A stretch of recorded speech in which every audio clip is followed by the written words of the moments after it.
I now yield 2 minutes to the distinguished gentleman from Tennessee, Mr. Cohen.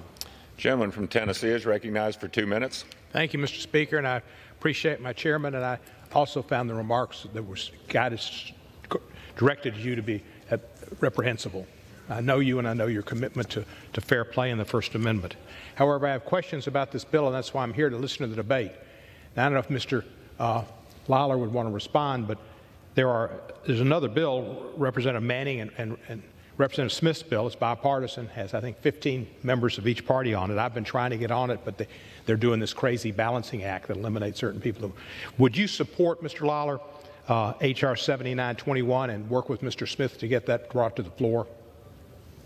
Sure. I think any legislation that we can bring forward to combat anti-Semitism is critical. And I think, Ms. Manning and Mr. Smith have done a great job working to bring a piece of legislation forward. I've introduced a number. This is but one of them.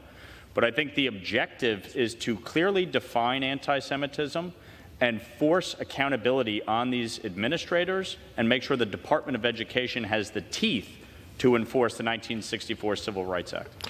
Thank you, sir, and I appreciate your support for that.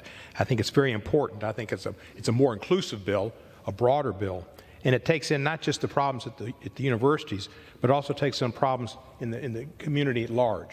There's been anti-Semitism for over 2,000 years. The Jews have a homeland, and before they had a homeland, they didn't have that sense of security any place where they were. It's been threatened so many times in so many places over the years, and it should not be taken from them.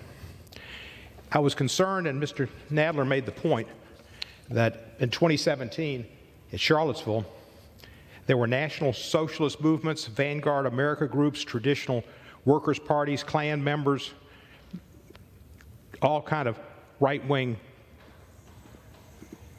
anti-Semitic crowds, racist skinheads that were in Charlottesville and marched around saying Jews will not replace us. And President Trump said there are good people on both. Yield the gentleman additional minute. Thank you, sir. Recognized. President Trump said there are good people on both sides. Well, there are good people on both sides in Columbia, but there were not good people on both sides in Charlottesville. And that anti-Semitism needs to be addressed, and it has not been addressed by my friends on the other side, although Mr. Smith has addressed it and there are others. So I don't want to paint a broad brush. But there have been so many instances in history that have come not from these Palestinian supporters, but from skinheads, neo-Nazis, and Klansmen. And that needs to be addressed, and I think Mr. Smith and Ms. Manning's bill addresses it. So I hope that comes to the fore and we do a comprehensive attack on anti-Semitism. And I yield back the balance of my time. Gentleman yields back. Gentleman from New York reserves. Gentleman